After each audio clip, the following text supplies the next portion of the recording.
takin om rom te hallelujah hallelujah hallelujah kan Jubilee min hon sakurin Rev.Dr. Don Siamlian kan so mga kan so pa in kan tinga nga de tuan hon na puwa so ito le kan plak yang in hallelujah koi thum in kan awal donia kan pai sok so bang dula kan som ha le TMEF kum som hi panga theng koi tu hi lalpa pathian nia an heng sa pakin ong zel ro se Bible sem kan siareng Silver Jubilee hi arong pui tu ki Israel mi hani chun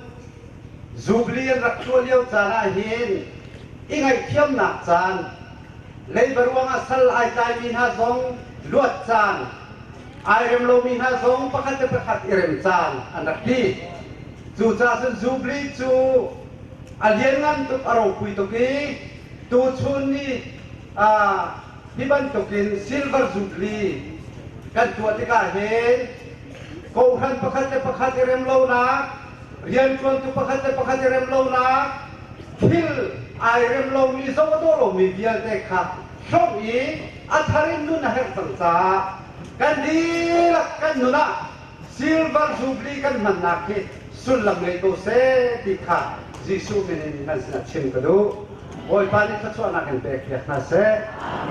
atu chu TMEF kum kul la kum nga tiang boy pa ni lam poi cha tu chun ya hin ba le thiang thrau min ka hon sang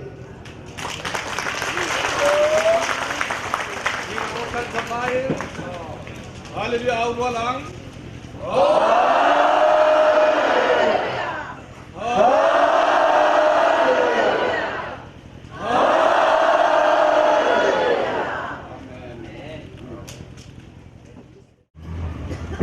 una chuan sunnah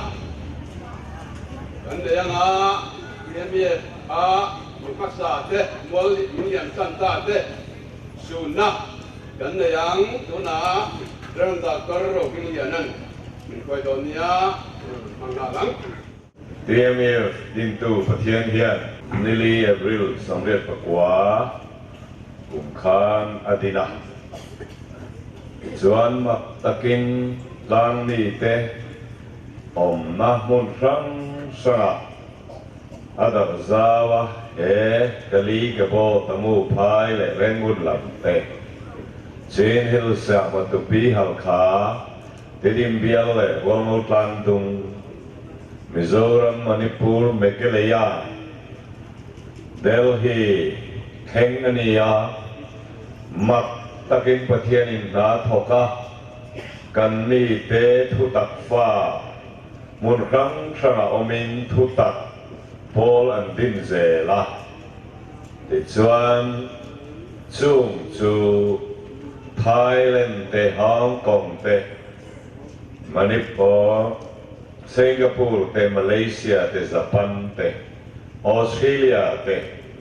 England na te German na te New Zealand na te mak takin lalpa che Canada US a kan mi te omi mun khang sang an lo a chunga chuan pasal tha mi pasa te than mual liam hi mi za chuang fe an mi to voin Silver Jubilee ni ya hian cái ni hian an tho chua par kan tlan ani su chungai tua chuan an ngai oming an lu a ko ran no chua an tuara mani chi pui te en dong an lo a kong chi sang sangi chuangin he thila hian thei il rual an ni lo wangin an mani riat reng esun na han nei kan do ni a seom tam tak tuara mi chil sak le mu sit te tuaring puan war sinin chung lama khian an oma Voi na hian an tharawin min thir ni Wanwar sinti la kha chang khat le athunon an mani khiat reng na wangin kan sa ang dingin takoi tu takoi nei chang khat le thunon chau kan sa anga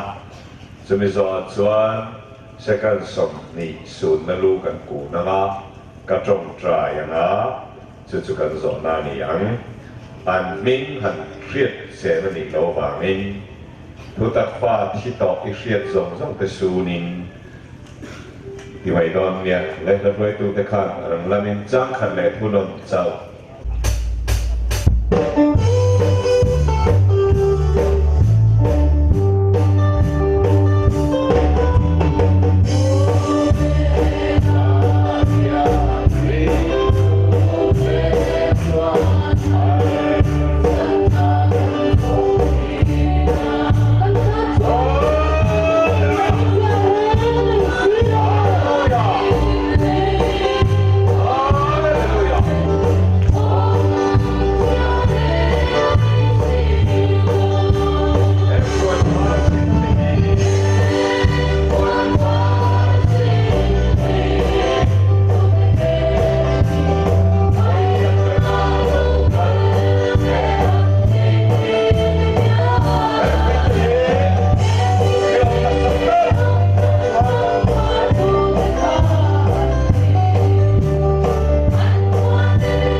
second something ilo ku lokal ku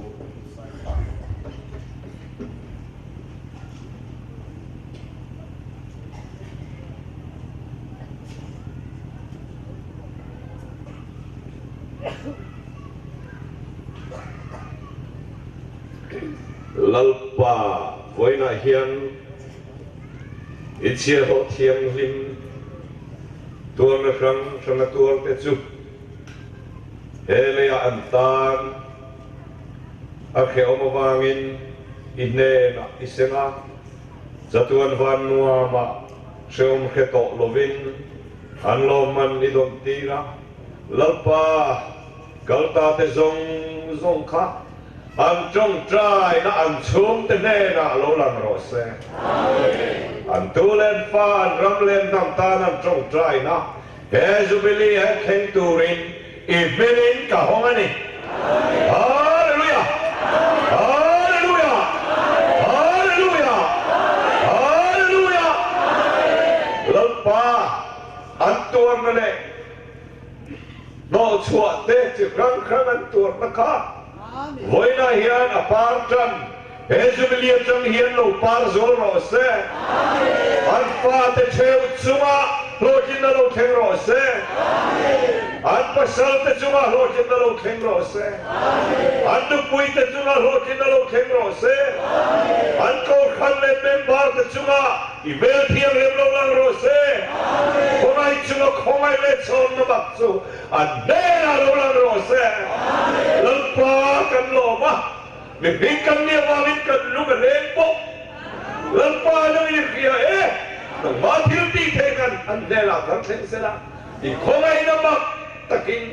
lera chen khel tin re masan tu te hi antuara renovate to in ti sakam che lali swami ni nena long tu soin kat in la de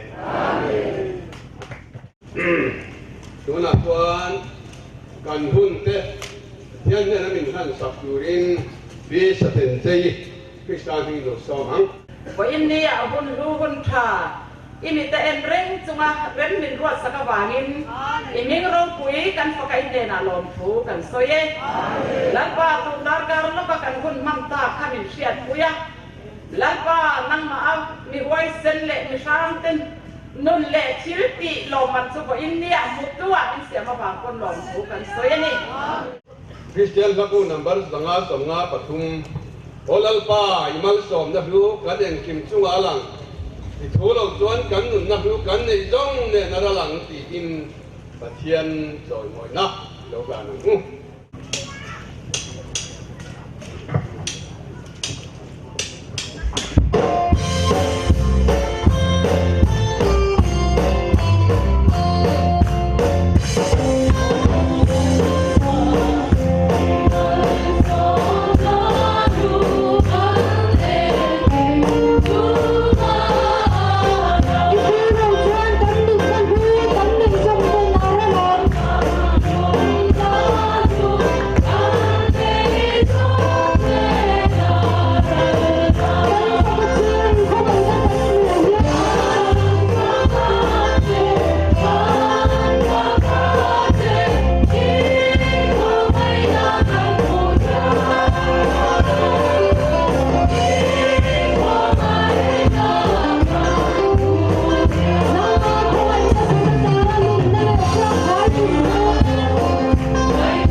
TMEF hian thalai pol India chuan zut wing kan tia Myanmar hian zut bing kan tia zai thiam pathian min pen sa ma chung mi te zai kan Jubilee big la USA Rohmingliana phua Pastor mua ka phua Champaya Pulal nun za ma phua te Chatak tak antela Kan Jubilee shia ring na atan Mei chia onia Mei chia som pakhati Ansa Nizan kan lo ngai thalok te antia Lali ka ngai Chawhma kadang ngai thak zel lai for riwan zel mai kadu dewa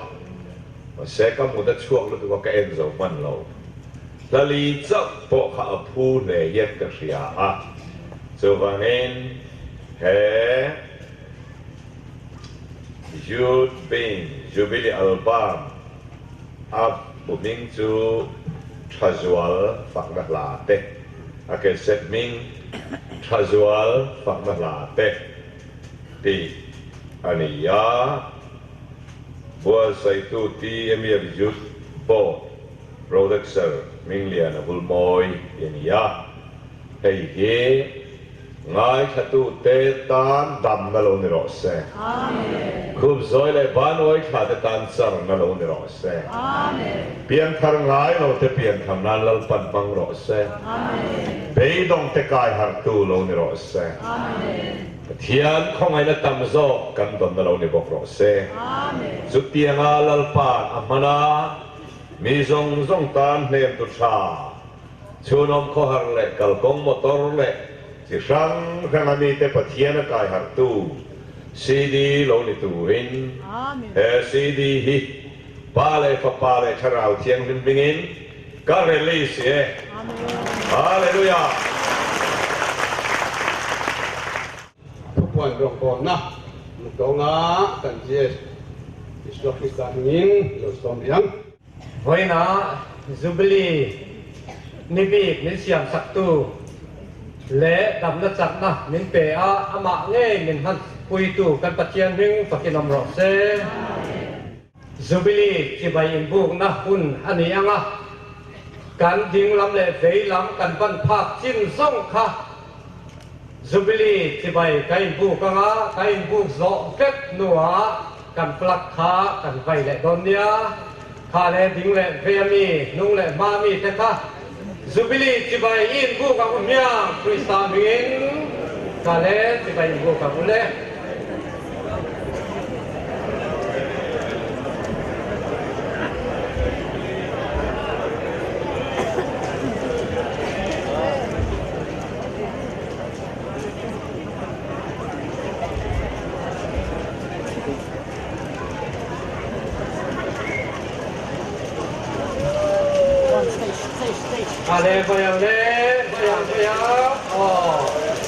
Hallelujah, Jubilee. Respeto kan patian supakin obrose. Hallelujah. Hallelujah. Hallelujah. Amen. Til bek lạc thong na, lệ lần na, anh ấy ngã, cần til bek lệ thái chi cho mình sang sắc turin, bị trang địa ni, the POB President, Aizol, anh ấy song ngã lên. mi ti sang le nam sang ten ti bai kan ron buk che ne na lon thu kan sila che kan choi moi che kan fa ka che lalpa kan pathian ti ai kan man pia lama helaya silver jubilee te mang thei tu ra nang mai na min kai suai wang puin kan lom thu kan sila che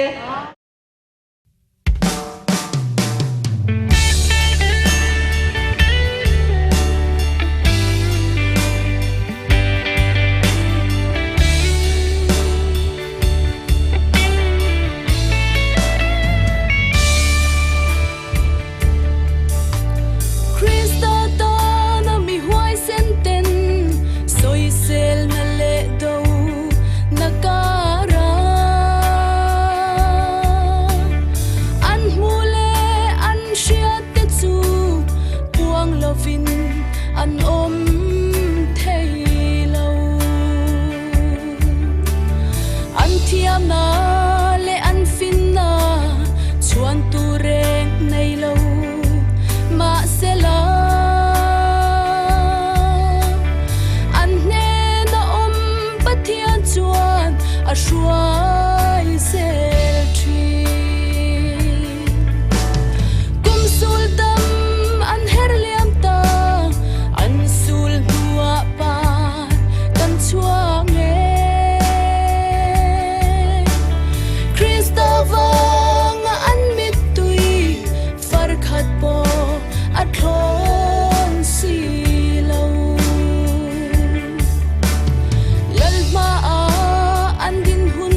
thiang lim wang taka achen ve thei na vang lovin trong trai u ti in kan shil chi Jubilee dar kan tu me ne na Silver Jubilee dar kan tu me min shuai tu lal pa ani TMEF tin tu le shuai zel tu chu TMEF min shuai tu fakin om ro se Tel baru biro se.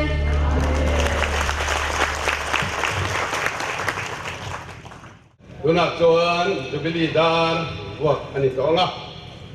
zon tu ten an zon nga abo tu te kha kan koi tu ten an zon ko banga kan injui zar donia tar nga u lalpa zara hei Jubilee dar va thei turin kan non sak lo tak lalpan min zuwa alomam rualin alung len tha ani ole tuna chuan dar va turin min kan kowanga khat moi to ka vuak kan tum don nia ring ta ka vuak kan tum don nia on ama saverin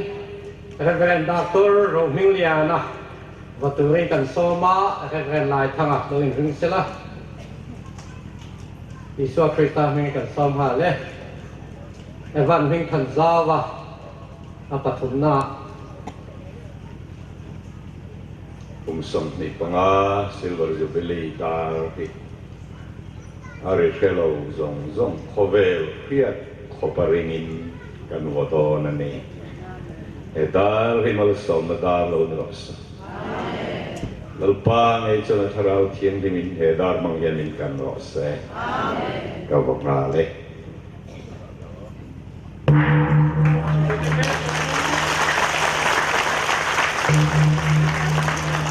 Evan mình cần giao và Evan đang tiếp thầu nè Cú kê phản bố nhá Evan sipa ra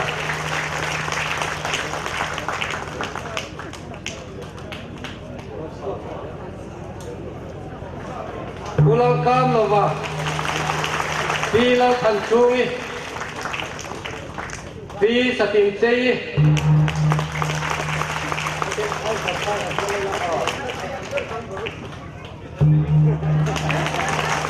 Pi sa timsei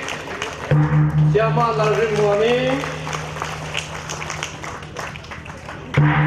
Rev.Dr. Zara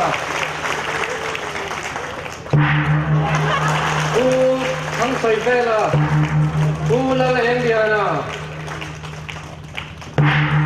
liền kia thằng em thằng ai chia à ai chia à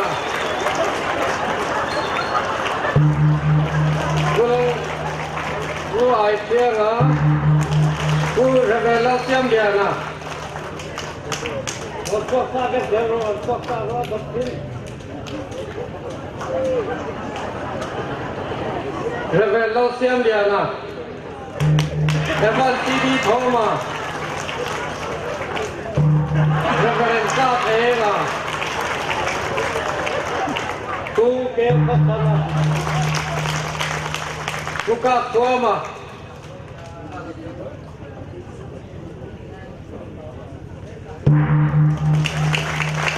tu ta nghe ngà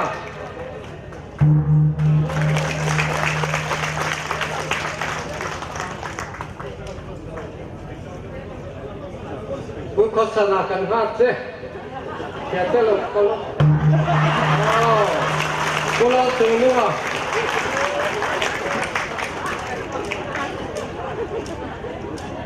Pulau Chawhma. Oh, Pulau Rohmingliana dong.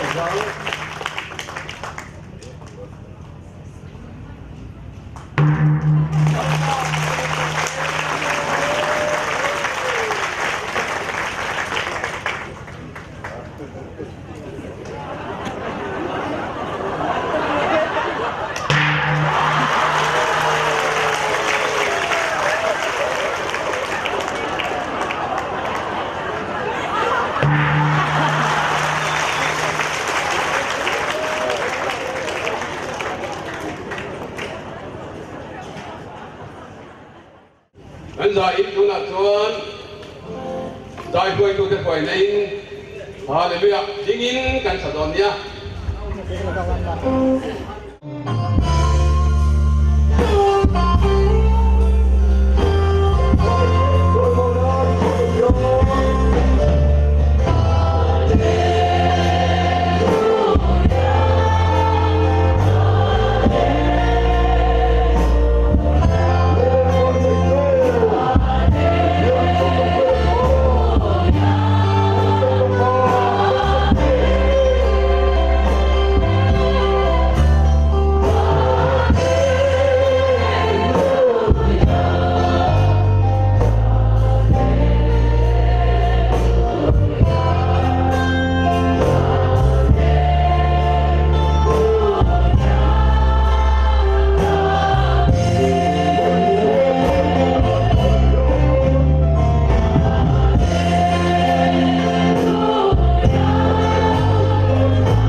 Chuan Jubilee lung phun siar na ani anga pula Rev.Dr HMB chairman lung phun siar turin lo so mangu lo siar ang ule ngai thang u Dr. Son Evangelical Fellowship TMEF Silver Jubilee Nili Thali Sang Sakwa Somriat Pakwa Nisom Hi Pakwa Kasom Pakhat Sang Hi Som Pali Hallelujah Hallelujah Hallelujah Ibul lama tema Allah itop lama ilianang sopa bungriat jang sari ti ani le hetakan tarlan ang hian abul lama te takte a intan to na poro pui takamin tin tu kan pathian pakenom ro se amen alo me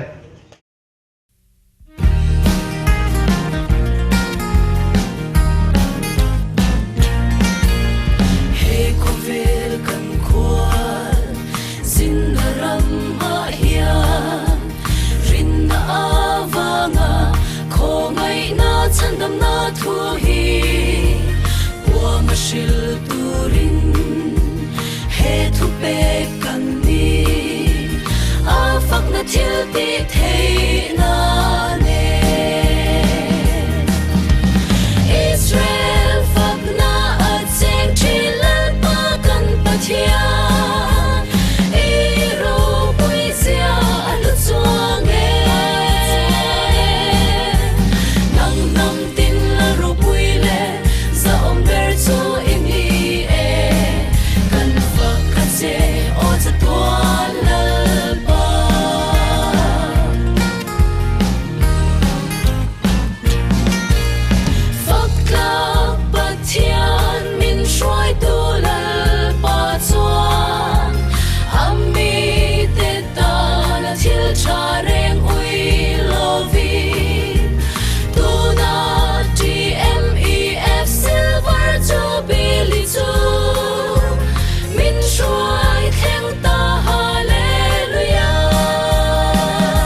chu te tan en na pathian en kim ti thei cha to na nun na lu ne na min pe tu ani Israel fak na an se chilal pa kan pathian I ro poesia anu chuang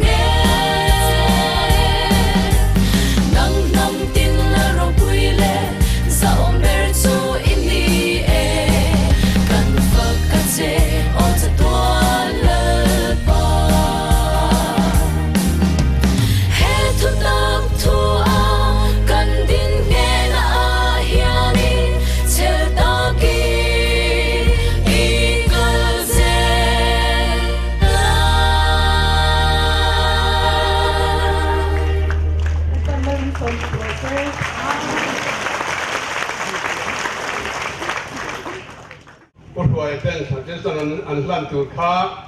ดูนักกันซ้อมหาแล้วนะจะมีตัวมวยนัททอฟี่หลั่นนะ Director จะดูป่าอินอันนั้นเองฮะตอนนี้ดูนักผู้ป่วยเด็กซ้อมหาหลัง Silver Jubilee TMEF คอยทั้งตู้กันตะเทียนแห่งพระนามเสด็จไอ้กิลลุตักขันติสักเทอันนี้ละวะไอ้นี่ฮี Apostolic Gospel Mission India กันนี่อ่ะไอ้กัน Evangelist โอ้เชอร์มาผู้ชวนเทียเชื่อตามผู้ชวน Evangelist ชวนเทียกันสารดำข้าท่านเนี่ยท่านกันโลกละอันนี้ที่เราชอบเวสิละข้าไหม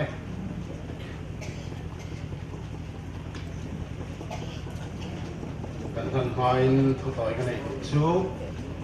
เดียมีฮีรำหวยเตสาขบุญคุยเตนตีระโดมาสิละวันนี้ประเทศช่วยนะจังอินอาหุนบุลละมหาสันนะตั้มตักข้าตั้มตักส่วนกันเสด็จเฮลไม่เทอามารสูบิกตะเกียนฟังแบบผู้โรมิงะเศษนั่นเตะวิดินกันหัวพุดินกันขอยาเสียงเดวินวันนี้ชูนักปาร์ชวกตา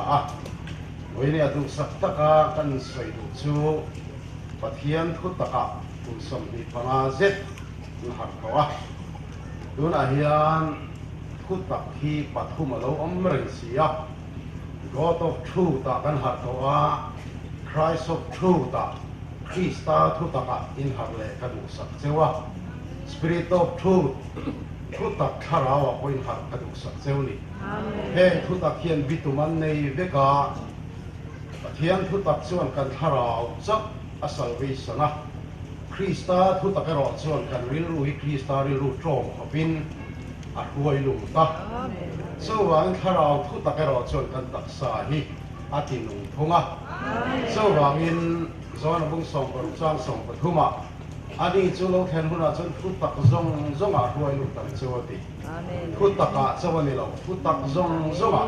เพ่งปฐุมะรวยด้วยน้องเทนานลัลปันมาส่งเจวเสเล่กันหันเชียกันหันเป็ดตัวฮีกันเชียร์งากัน Director โรมิงเลียนาเราชกศิลา The Truth Mission Evangelical Fellowship Myanmar ดงดานั่นเองฮาร์สันการะประเทียนทุตปวงอินอาคมัยนาซาระ Silver Jubilee เฮียนิโลเทงตาฮีเกนี่ Apostolic Gospel Mission ที่ชวนกันลุมปุยตักเม็ดเซวนี่อามาหวยในอินมาลำปันเซลตัวเล่จันสินชาทุตักจักพวงหวยเส้นตักเล่เซลตักกัลเซลตัวรินดูสักนักการหลานเซวอันนี้ส่วนมีจงฮิชันดำออกมาเล่ทุตักพิยาอดูนี่ที่มาเทศท่องขัดบุงที่จางลี President เกโกรัมธนา General Secretary ลัลลิมพุยา Apostolic Gospel Mission India General Headquarter Aizol Mizoram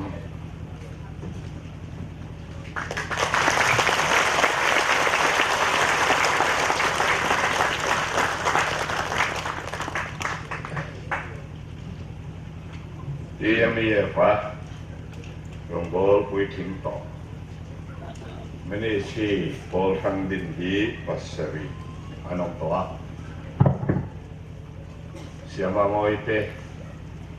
ania evangelis Rohmingliana berhasikul ania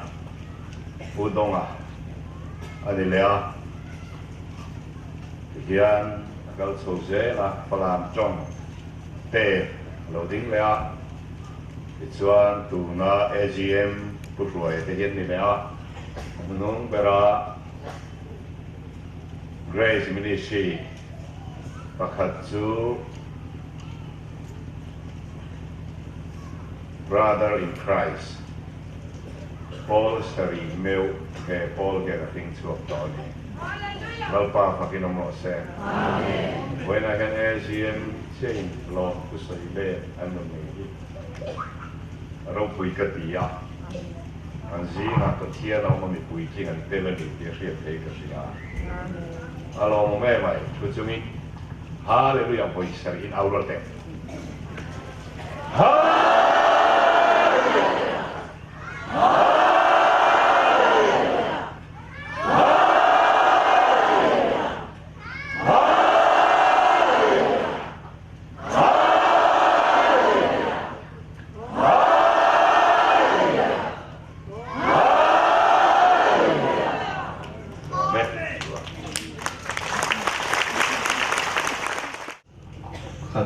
Frank thana haimua Frank thana hi papa panga ne ya TMEF abikin sumle pa ya kan rin chan per chung kwan ni ya an pa fa za in dong se kan ti ya a fa ten ka pa la kon cho to kan ti pangin an pa fa za ai o le an nu ti muri ai o in tu na lom tu soi le na chaw ni ye trophy le souvenir bu kan la ne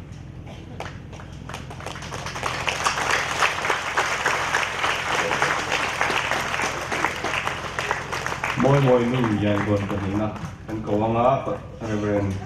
langai in surasan pur oi ring sala moi nu ka pi ka ti thin hi trong trai mi ni kum som thum ka in kop to abi kin sum le pa ya don tum jubilee po hian soilana thalova na sa to kin che a TMEF kan trong trai khola cabin sa tu soni ya ama hi kum som sari pali ani to ni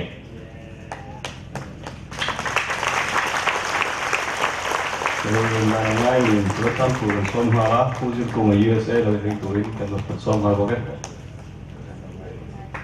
Reverend Langai Lin andon sakram shan ula ani hi kan sikul sponsor lian ani ya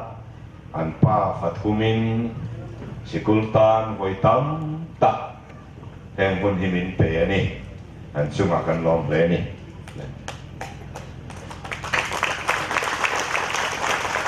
pujil ko USA tu kan som hala Dr. Wilson sang aizo lo ring ko se Zirko ma tuna USA ma chanchin throi pui aran tum tok thina tun chuma po hian na satakin a che ya chuma kan lo Dr. Wilson sang aizo tu na kan som ha le Dr. Wilson sang ai o hanom ram ru khai in thon ai na lu ni zoro ma changin Reverend John Siam Lian yan an ni hi TMEF ke ma le kan Bible sikula chen anoi tel seng tu ni ya Vangin an chunga zoi moi na ting lo long thu kan soi ti khian na chaw ni Dr. Wilson sang an na ha mai ro le Reverend John Siam Lian yan gong tu na lo man dong tuing soma Reverend John Siam Lian aizo lo ring turing e kum som thum kanin kop toa sum le pa ya le khabu wa tun tuma kan sap te po yama ko vani long thu sai na ni e Ubi lalin oma aizo tu na kan som ha le Pubi laurin oma TMEF pa berni in ati kengin no chua wangan ni lin vu ye ni a anu pui fanau ten sikul an en kol ngara an chu pu soi le na ko ai min don sa ro se ทุกช่วงวัยสัมภาระเราอินวิสระตุนะตู้วันเราช่วงไอโซลเวงไลกันส่งมาเลย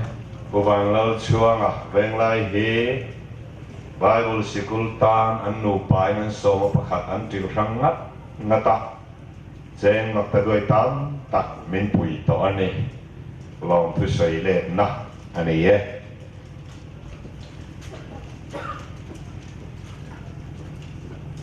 ตุนะทุกช่วงวัยสัมภาระเราส่งมาเสร็จแล้ววันนี้ทุกคนจะว่าสุรศักดิ์ของเราอินวิสกันส่งมาเลย ทุกคนเลยเฮจันพายเตียมเมียเฟดินลิมินาจิตเช็ดชักินกันมาละเอวันซิลิสเตเนินปุยอันนี้ยาอาบีกินสิกุลาเฮียนกันป้าอันนี้ยาเจงพอซาไว้ไหนกันที่นั่นเฮโลวะกันเนมโตตักกันพอเขาตาเนเจนี่ ผู้กินสมานตัวสารตัวที่มาเป็นสมหาละ ผู้กินสมานตุลจานผู้รักันโฮตุปานิยาอามาโฮวินสตาซอนดินันิยา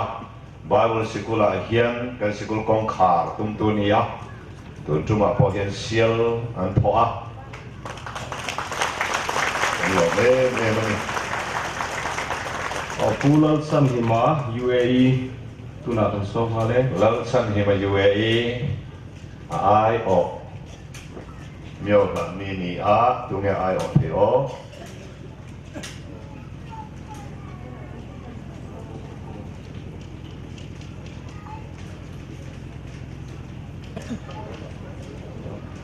Dr. Seiku ngatahan tunakan kau nggak yang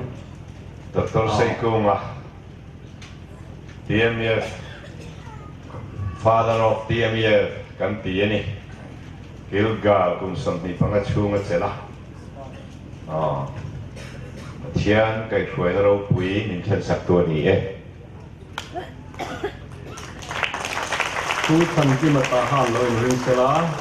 tuna tu Davis Lalliana tahan kan somale Davis Lalliana anu pain TMEF hi an mani inadin kaniya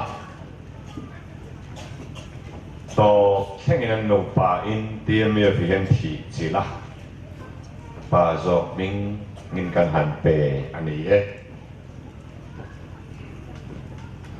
ผู้เก็บวันโมยตาหันเราเรื่องเสร็จแล้วผู้ทำกิมาเรามันต้องคุยกันสองมาเลย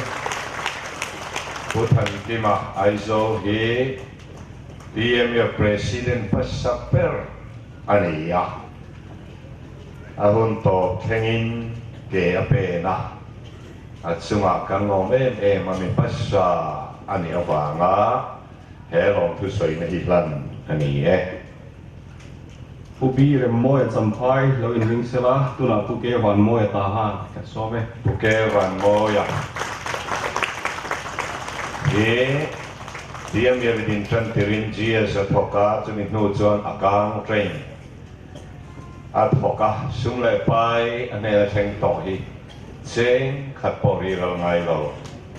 meri nom kan nei wang nom thu ko ผู้ทำให้คอยจำพายเราเรื่องเสร็จแล้วผู้บีเรมโมยจำพายตุนากันสองมาเลย ผู้บีเรมโมยhi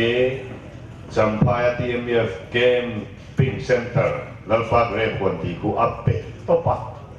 voin khenga kan mi chan kai ni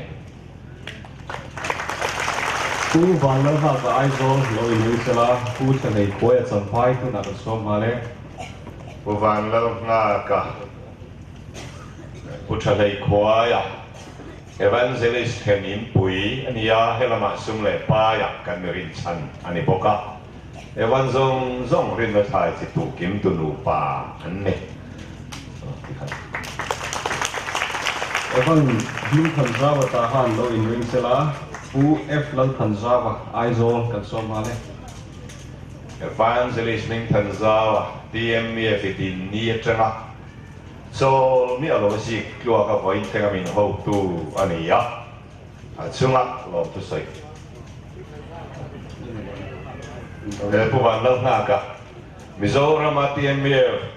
มาสเปอร์อันนี้วันน่ะพบป้าเบอร์มากันรินชันอันนี้ฟังอินเฮดซอยมอยในกันทานอันนี้ผู้เอฟลันทันซาวไอโซกันตุนากันสดสุดมาเลย ผู้เอฟเราทันซาวไอ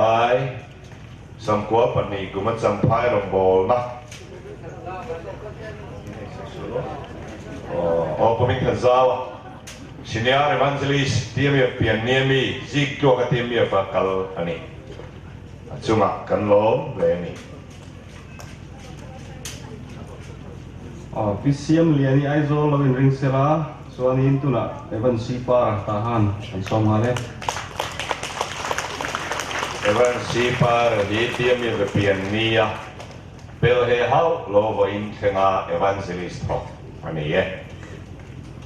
Ku dong zakai Juratan pu lawin ring sela tu na PCM liani aizo an somale. PCM liani Celestia Camping Center min petule.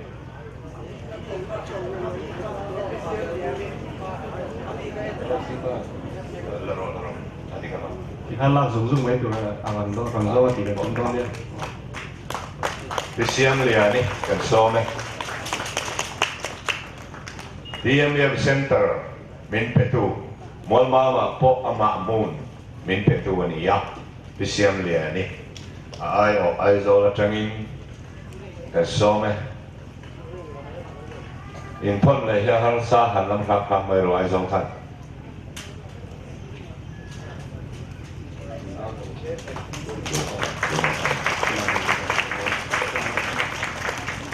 Ku au ku madur tang lawin ring sela tu na ku dong zakai Juratan pu kan some. Udong zakaya. Putak do wang lain asinima hall min peya. Voin kengin akompona. TMEF in komani. Paper ani ye.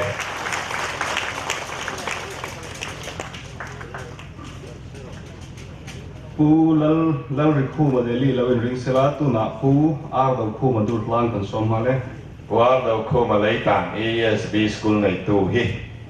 Do wang lai perina sikula voi tam takkan kema. Seng tam tak seng tu ni wangin. Kuar do kuma.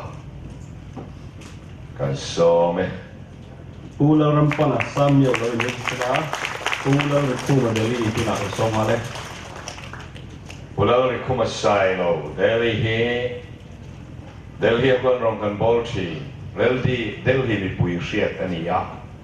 mang ana pia kan rinchan ania puta kahoi takading ania tuwangin TMEF in kulaya pa kan von ania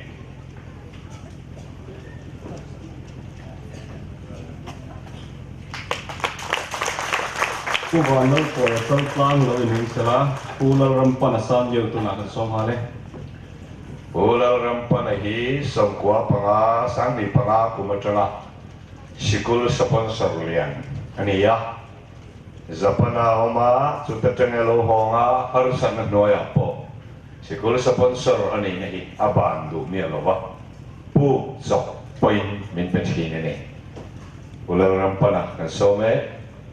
Ai wala thei kan oi mo.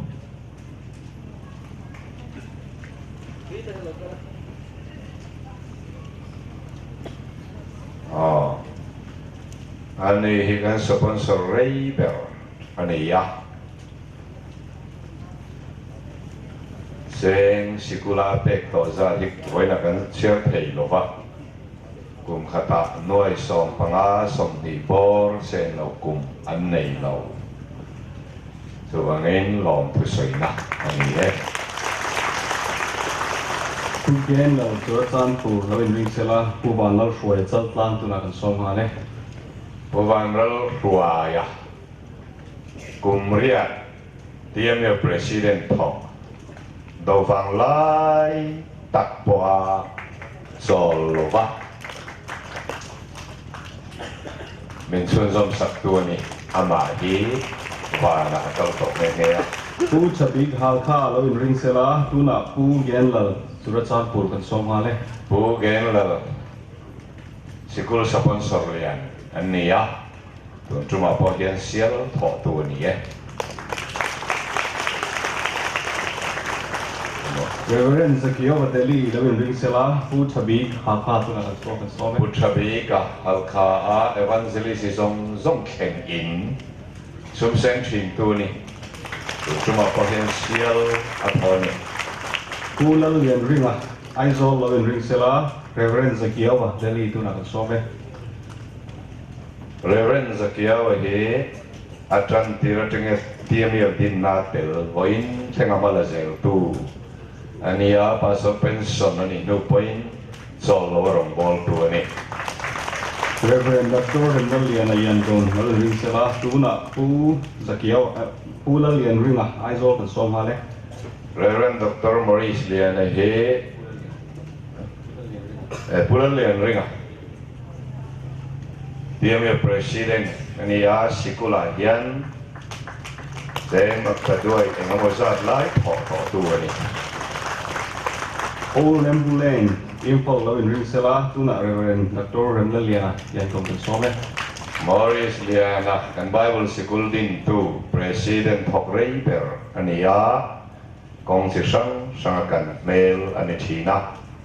at ne nak long thu kan soyani. Wesleyan Methodist Church Aizol lo in ring sela tu nak All Lembulen info kan some. All ambulan lokal in falat evangelis varvel ten solmon kan nei na ania. Tuan cuma sial kan pengeni. NEC India lo in ring sela Wesleyan Methodist Church Aizol kan some. Wesleyan Charles di TMEF Mizoram adina tangin kumsom pangavelan yang an biak ina kan Chawhma an sunga kan lomeng ni. Pilar in Moli tahan lo in ring sela NEC India tu nak kan some. NEC India rin takat hokasum le pai ne na jang ho kan ya NEC India so Krista pengin kan some.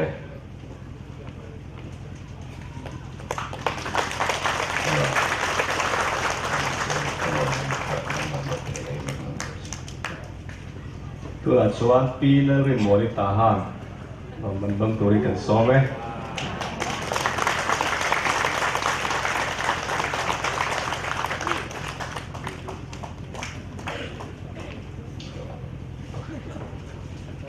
Senior evangelist trophy kan lo siang ket lo pal mi pakat oma chu pusi di thoma ni ko angin boy na hian hemi Jubilee flag khat moi le habu pakat hi kan pe nga chen thak no kan siam liang theni khai moi kami pakat le pakat Siri thoma hidin ni no ma Mizoram apo kultai ni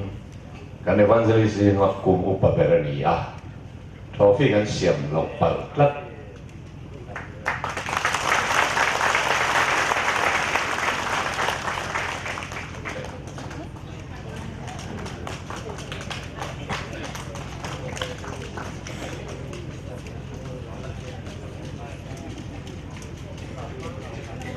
pakat evangelist Rohmingliana ang medal hi anu local chuan rondong second batu ve aizo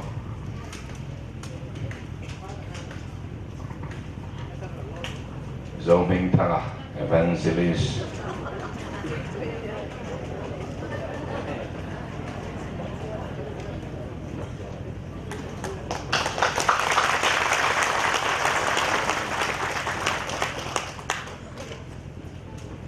Trophy daw turi at ber pakatalo ma at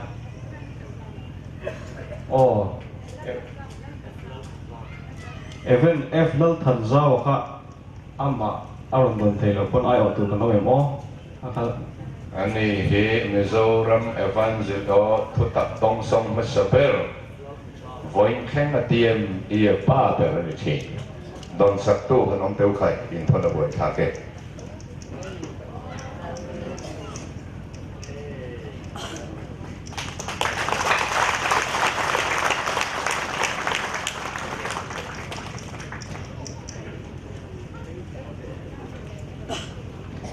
Ram ni Manipur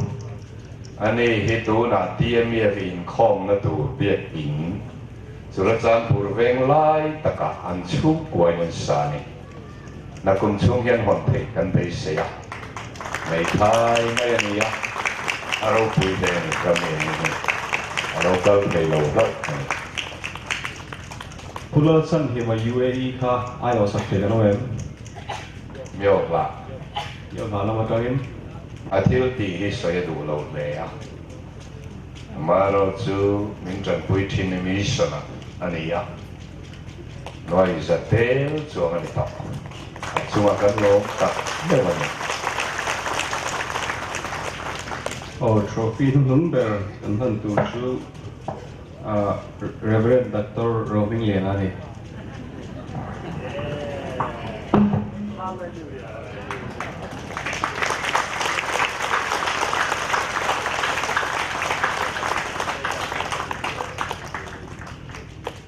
le nuna chuan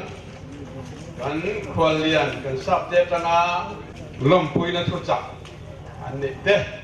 so churi no so mang Wow, so many medals and trophies. Phi tắm tật là medal tắm tật cái này là thì chịu ở đâu quý lẽ mày And from our team, we would like to congratulate all of you. cái giờ bài cái là tụi nó team dòng sông thêm cần lom quý tắm mấy siêu anh Nice celebration.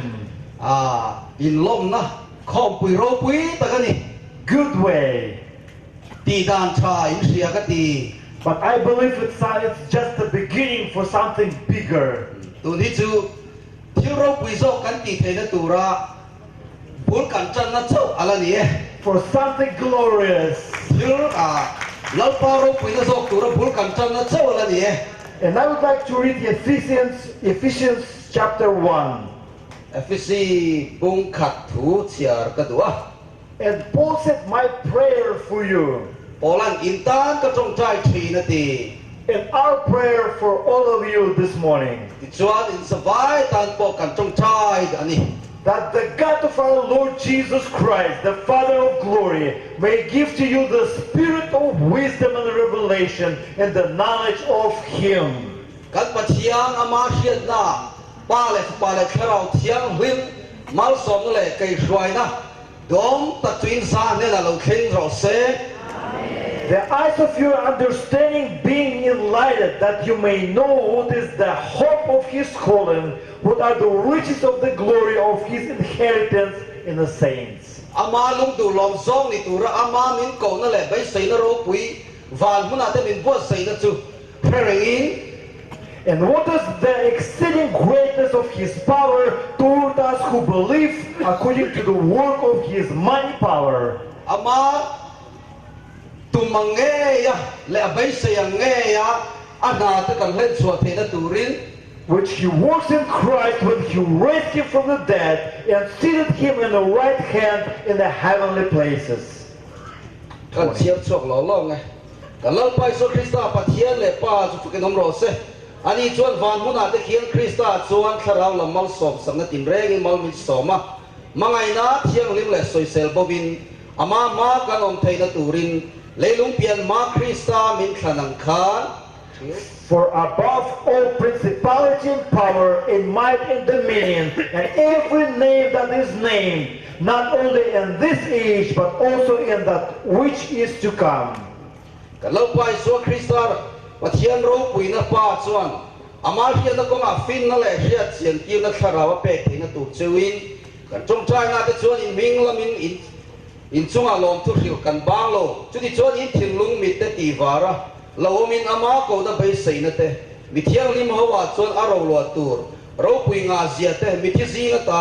a kai tho lai le law na te thu nei na te thiếu ti thei na te ro le na song song te he mi kho ve la chau ni lo kho ve lo la thleng tur po ming sa tin rem te chung te ya van huna te ading lama thut tir la ya Krista tho ata hui chak na tho ziang zel khan kai ni ring tu te lama athil ti thei na len na sa zia te hi engang nge ani in se theyang Hallelujah! amen Church is not about us. câu khăn kan ti tu na kan soi câu khăn kan ti kai mani chan chin ani lawa Church is about Him. Isua Krista chan chin hi ni so câu khăn kan ti chu He is the head of the church. amai câu khăn lu ni ta ta And He is above everything. en kim này tu ni. His name is Jesus Christ. Ama Isu Krista ni. And it's not our goal to please everyone. Tu ani tu ekim kami song ta na tum ne na thok tu ni a. Because even your director, Heta kan director Rohmingliana chunga ngai po. he cannot please everyone. Ama chuan mi tu ma ti long so lo wanga. Because even Jesus, he couldn't please everyone. Isu Krista tang yau po mi song ya ti long so thei lo wani. But our goal to please him, Ama cha goal to kai ni goal to re lo kan tum to re lo chu ama ti long khia ni. and through our obedience, he's gonna bless many people around us. Ti chuan kai mani kal tlang in mi song mal so me lo do na ni. And our churches will grow. Ti chuan kan ko khan te lo pung chho se la nga. And many people will receive salvation. Mi tam tak ten kai mani kal tlang in chan tam na lo chang nga. Because Jesus is alive. Ai wanga ti Isu Krista chu kan nun nga ni tlata. Congratulations to all of you. Kalong pui tak meu cheu in sa vain. We love you. Kan mangai chua. And from our team Restoration of Hearts Ministries, Kai mani team hian choril lam siam thar le na rong pol la kan nei and thina. from Flame of Fire, Ti chuan tharau thiam lim mai al tia rong pol ho te po kan nei thina. we wish you the best. Du sakta sang ber kan han cheu ani. May God bless you. Lalpan mal som mol cheu ro se. San mon lam tu bi moi nu dan kung kan so mga san mon lama Donia do na kan so ma le. Hallelujah, hallelujah, hallelujah. Về ngày nào cái giang pha nạc lệ đốt nạc cái khắp mi cái bói ba là cái bực thiên nung là mình thiêm sung lôi trên con xe cà ba mà về ngày nào cái thuốc ở sang ở cao với cà ba hiện bên tắc kinh cà ba Jubilee puai song cà ba nuam ngay tên tuột mi chung cà ba tên con nào nó cần bé cái ram mi cần giá quy chung song chân na trong câu sẽ là cà ba Dr. Rohmingliana cà ba amani cà ba là thao tháp biaพัน là ram kip le mon kip thara thiang pen ta man na um pin na choi san ni thara tlang tam pin ni khan na kan hoi cà ba kan lo tak lan cà ba Rev.Dr. Rohmingliana som so nga som nga tan su in kan plak khai lo bai che bang le som ma le.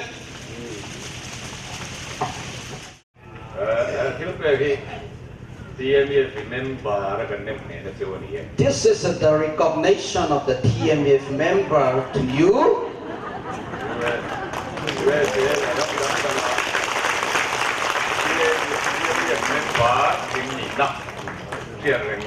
This is the remembrance of you are the member of TMEF.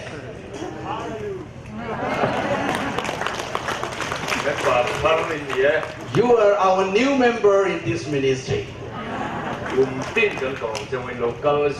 Every year we would like to call you and you must come.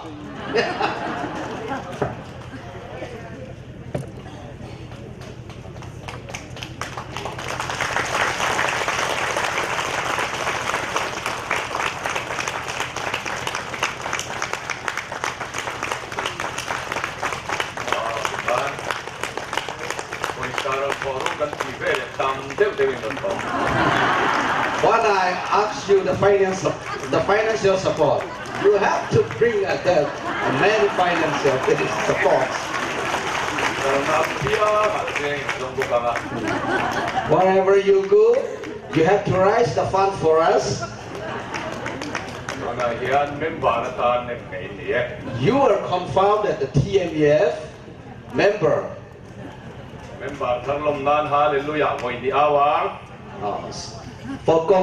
For the congratulation of our new member, shall we shout with hallelujah? Hallelujah! Hallelujah! Okay, thank you so much. Yeah.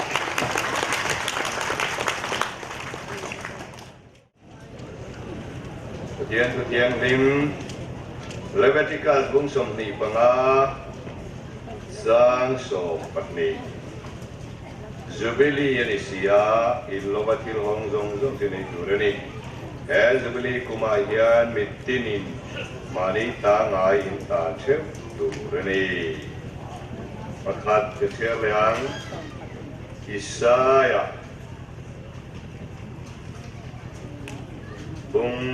somruk pakat.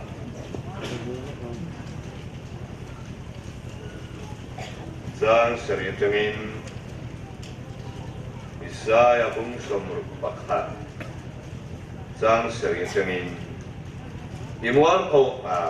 ngay hituk min zui teu kai. Ko ina Jubilee local zong pe mau som natan katani. Imuan ko aya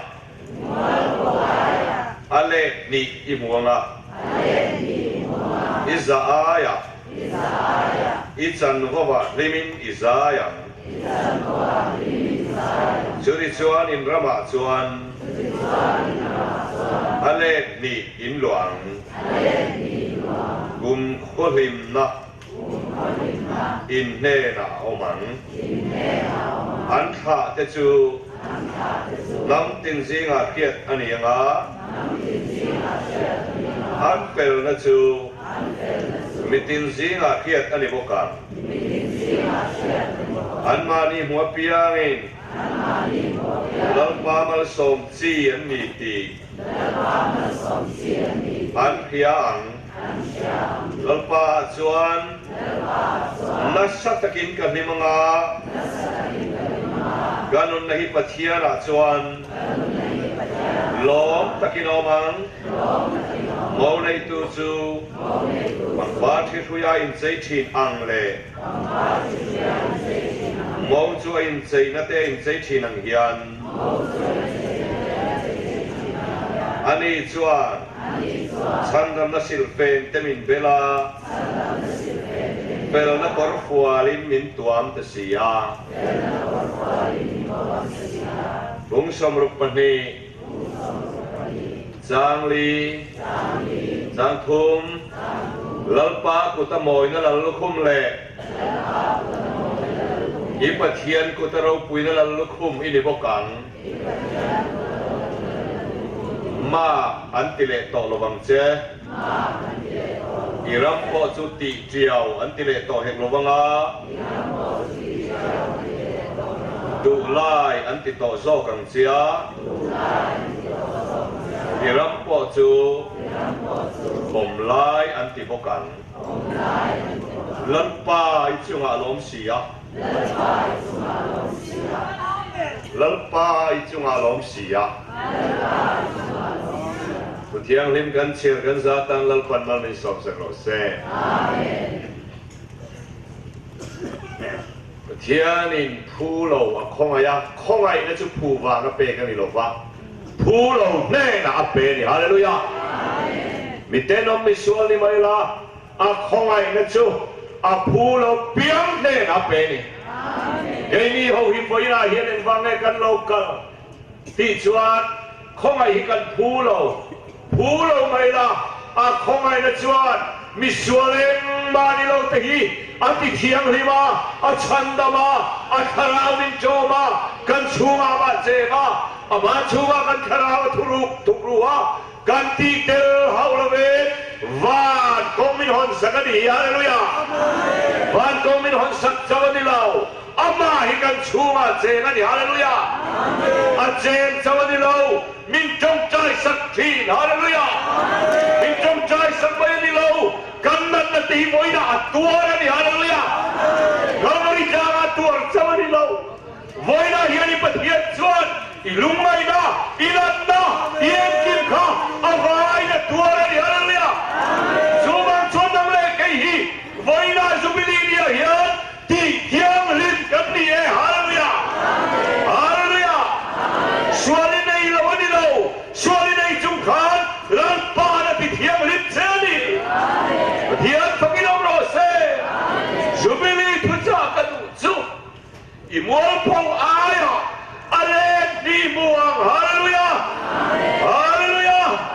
Endo Minetang Hiyan Imual Pong Na Zong Zong Lau Top Sila Alek Di Lalpan Malsom Terose Hallelujah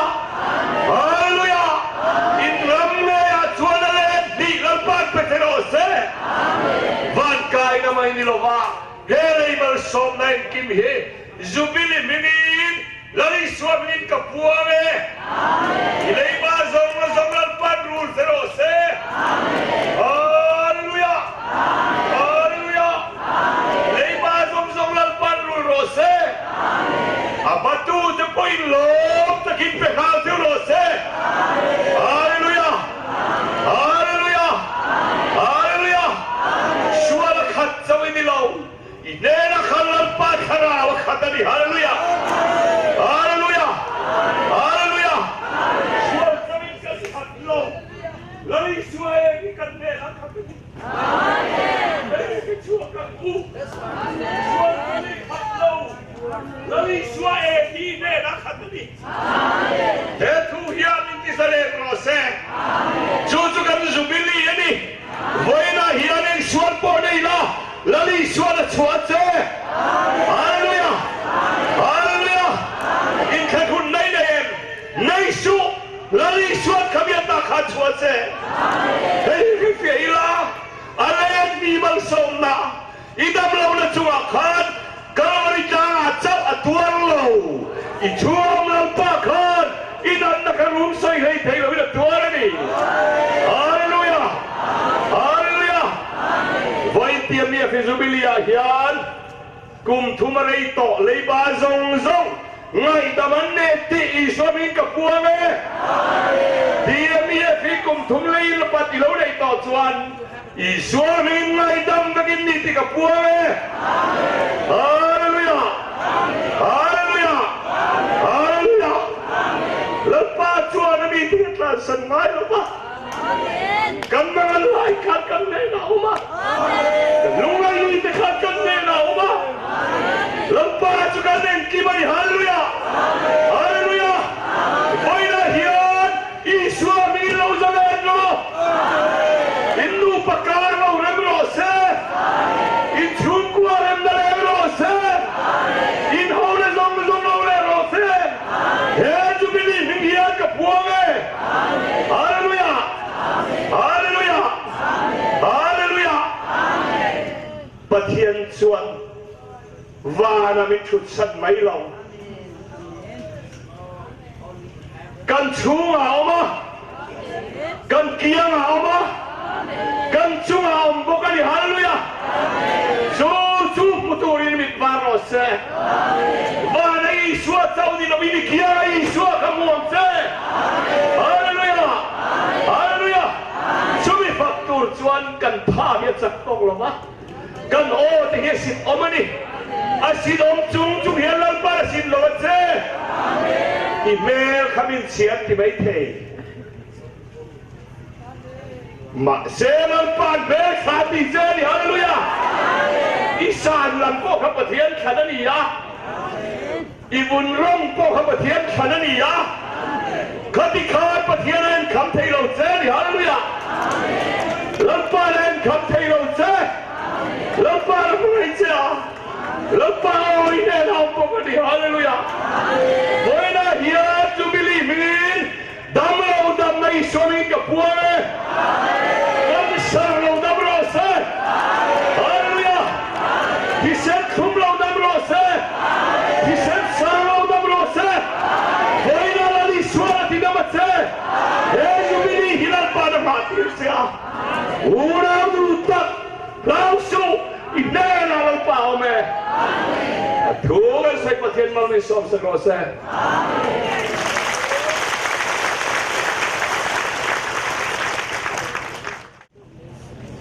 lalpa hi atha ani kan zavai vai thumin lalpa hi atha ni ti teu lo tia lalpa hi atha ani lalpa hi atha ani lalpa hi atha ani amen la kan sana Christian la bua som som le na de chuan Rev.Dr wa del hi in man som lei kan mun ni ko ka na kan ban nam kan pananga kan ban te le kan pala ka kan pai le to domia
Jubilee mang tu zong